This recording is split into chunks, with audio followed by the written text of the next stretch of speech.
This wasn't as bad as I thought it would be, but it wasn't as good as I wanted it to be either. It was just kind of pointless. I still have no idea where the fuck Wendy Williams is, so. People are saying this was exploitation. Wendy Williams is talking to the cameras, the camera crew, dressed down, and begging to be on TV for the whole series. It would be exploitation if Wendy was unconscious or in a coma or begging them to leave and they're still there. This whole thing was about Wendy Williams reconnecting with the Wendy Williams we watched on TV, rather than getting her help, however, which is the issue. Not that this was televised, since Wendy Williams wants to be on TV clearly very badly. People are also lambasting Wendy's management team for doing the series. Maybe I am missing something, but I'm not quite sure why he's a villain for that. He's doing what everyone is doing, out for a paycheck. Yet he was the only one saying, passionately imploring her to stop drinking, pouring out her alcohol, wondering where she is, etc. What's the problem? At the beginning of the series, Wendy broke down crying what she says were tears of joy, and asking him to hug her. No one, however, seems to have an issue with the publicist. The big theme here is that Wendy is vulnerable due to health issues. She has 2 managers, a publicist, her niece, and her son. Her nephew appeared many times speaking very clear-minded, however the best thing for him to do is to wear a lip color that doesn't say to the world, I smoke a lot of weed, no offense. When you speak on someone's behalf, you need to look credible. Anyway, those are the main characters surrounding Wendy during the series. For me, it's a bit like a whodunit murder mystery party. Everyone is a suspect, everyone is a red herring, until we find out in the end what's really what, and we still don't know because Wendy is still a mystery. What I do know is that it's hard to determine what's best for someone when they can't even determine what's best for themselves, yet act like they can. There's what Wendy wants, and what Wendy needs. For some people, if not most, what they want becomes what they need because they cannot function without it. Wendy is deteriorating because of her health issues brought about by addiction, apparently or allegedly, but it seems Wendy thinks her health is deteriorating because she's bored and unemployed, and thinks being on TV will help her again. There was one weird moment in an episode where Wendy was obsessed with where the Wendy Williams show was located, which is now the Sherry Shepherd show. Wendy made them circle that block endlessly, and producers had to step in so she would finally just give up and go home. Wendy clearly is the type of person who needs what they want and becomes destructive to herself and others otherwise. That is someone who it will be hard to help, and therefore her managers and publicists have really no choice but to continue doing their jobs surrounding her complications. In my eyes, her manager, whose name I won't say but you know his name, he seemed to want what's best for her while still doing his job, which is keeping Wendy in business. It matches the concept of a conservatorship, which people weirdly have an issue with. We will never know the full conditions of a conservatorship, but the concept should always be supported that if someone has a lot of assets yet is ailing, someone needs to be their guardian. If family cannot be the guardian, then she must become a ward of the state. It's similar to a nursing home. Wendy, however, rebukes nursing homes. Her manager asked her why, and she did not state why. We cannot help her if she does not articulate her deepest issues, and wears a confrontational mask instead and hides behind substance abuse as a coping mechanism. She is an adult and needs to help people help her. That being said, we as viewers have absolutely no idea how to help her or who is better for her or not. We don't know her. Even the people who talk to her regularly, or more regularly than you and me, do not know how to help her. They cry out loud that they don't know what's going on and how to help her. You ask them something, you ask Wendy something, a question whose answer would be the crux of her issues and crucial to resolution, such as, what is your exact actual health issue? Why are you not living in the state where your family is, or, why can't you get your money? And she says she does not know. Her family does not know, they say. They don't know that she's even eating or not. Her manager does not know where she is sometimes. Her publicist has no idea what the fuck Wendy is talking about sometimes.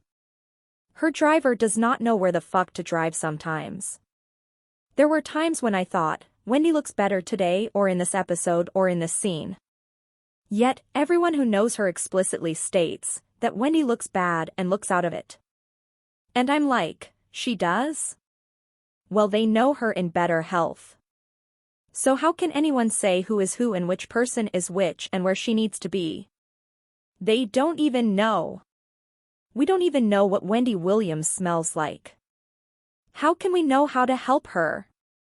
The best thing Wendy needs is detox, therapy, and a good accountant, whether she is working or not. Wendy said two different things that confused me.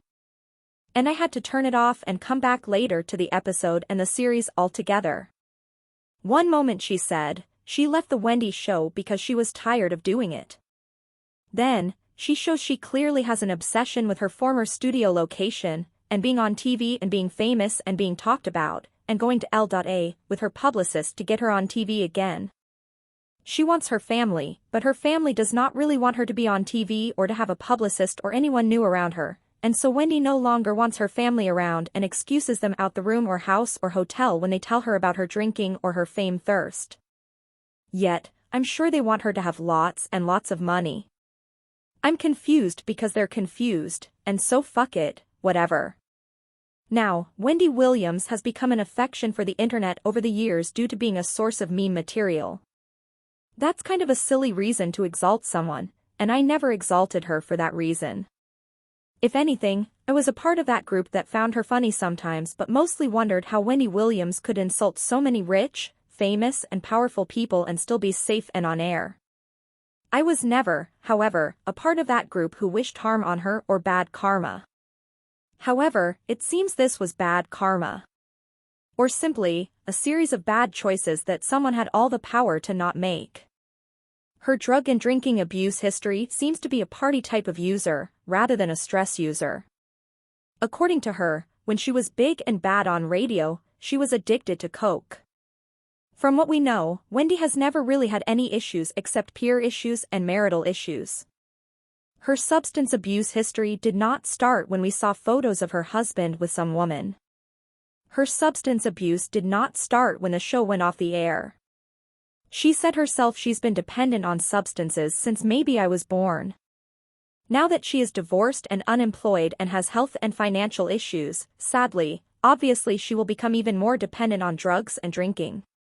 From what we saw, she turned to the bottle a lot. So one might say, her management and guardians ain't shit. Let's see what her family thinks and feels and does. Her beautiful niece did not do much from what I saw. Her son cannot do much, and apparently decision-makers think her son is not available to be a trustee or a carer for reasons that I do not know are true, though her son spoke on them facing the camera, but I will not speak on them. However, I feel greatly for her son. He is a handsome, educated, talented and healthy young man it seems, yet it also seems he does not have social media, which is fine. However, what young, talented, handsome college kid does not have social media? It's sad he cannot enjoy his life. His mother naturally loves her son, and they are apart from each other, but Wendy said it was due to him being at college. She can't pull him out of college to take care of her, but at the same time, rich high-profile people cannot tell us everything. They'll say they don't know when they do know. I grew up watching America's Next Top Model. Many seasons had media training exercises that determine sometimes if they will be eliminated or not. If you know, you know. And this involved interview practice. If someone asks you a personal question such as, any romance in your life? Or, what's your opinion on this girl? They will fail the challenge if they answer honestly. Laughing and saying I don't know oftentimes was the winner of the challenge. Wendy Williams is a media icon and I'm sure she knows how to dodge touchy questions, rightfully so for privacy. So I didn't watch with voyeuristic frothing at the mouth for any juicy insight into her issues. I honestly watched because I think regardless of everything she looks very pretty and everyone's clothes were nice and Wendy's apartment looks immaculately furnished and I got fashion inspo, period. I thought she was doing better, hence the TV series happening. I soon found myself instead sucked into a misery hole. With more questions than ever. One moment as a side note that I'll speak on. Those Mexicans really let her and the camera crew in their house. They must have been paid to do that, because if you saw the episode you'd know what I'm talking about, but there's no way in hell I'm putting any clips or scenes in here. This is just a podcast. Anyways. Another side note is that Wendy clearly uses skin bleach. I'm not saying she does, but I'm saying you'll have to pay $1 million to change my mind. There's light-skinned, and then there's albino. Another thing, if I were going through all that shit, I'd be a nasty nightmare cunt too. However, Wendy was something of the sort. She called people stupid, was unfriendly, yelled, swore. It wasn't funny. Bad character is bad character. It's hard to say that she'll be the kindest person outside of these issues, because even when she was doing well, she was a feuding, materialistic type of person. Her feuds and glamorous bougie attitude is something she embraces and wears as a badge, as it is why we know her anyway. However, feuding, materialistic attitudes, and gossip are some of the worst things a person can have as a lifestyle. That doesn't mean I think. Good for Wendy. But I do not look on with that much sorrow. I do look on with fear. Fear for her, and fear for the human being who can clearly end up in unfathomable ways. That moment with Wendy, her dad, and niece was very sweet. It humanized everyone. But I can't imagine the burden they bear to take care of someone who now cannot take care of themselves yet once was at the top of it all. It shows that celebrities are nothing without money, sobriety, and privacy. Which I always knew. Everyone is talking about exploitation, but missing so many valuable lessons within. Also, how is it exploitation if Wendy is volunteering to show her feet and herself with no wig? Wendy's sister asked rather vehemently in the camera of this documentary, which she is aware of, who is Wendy around who encourages her to show her foot to the camera? Well, ma'am. The very same show you are on?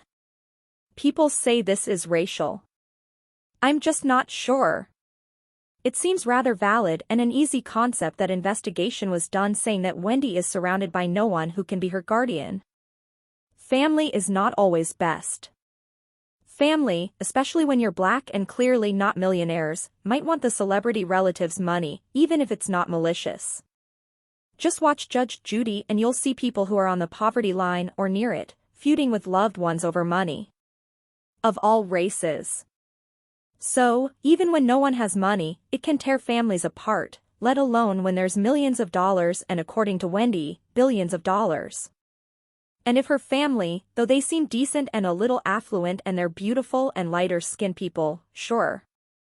But unless they are certified licensed degree holding in the financial or legal industry, owning or chairing or managing or staffing or investing in or founding firms dedicated to accounting or banking or law, and or if they do not have a lot of money in their names themselves, then they will not be deemed as the best to take care of a severely ailing, quote, billionaire. Money can tear families apart. This documentary, or whatever it is, shows that. The documentary, however, is shady. They are wearing different clothes and in different settings retrospectively, with clips from the same interviews being inserted at different sequences in the saga of her progress. So it makes no sense. What I'm saying is, they are discussing a different event in one interview, that is being used as commentary about another event. Also, there are dates included, but it is uncertain the accuracy or veracity of those dates now. Big deal. But, a series about where is she, seemingly fails to keep track of this very question. And then, predictably, they end the series saying everything is better. Well, I still don't know where the fuck Wendy Williams is. Overall, I stand by that it is none of our business as onlookers. Unless, you all start a GoFundMe for Wendy or something or visit her at the hospital. Otherwise, just admit you're powerless voyeurs and stop crying.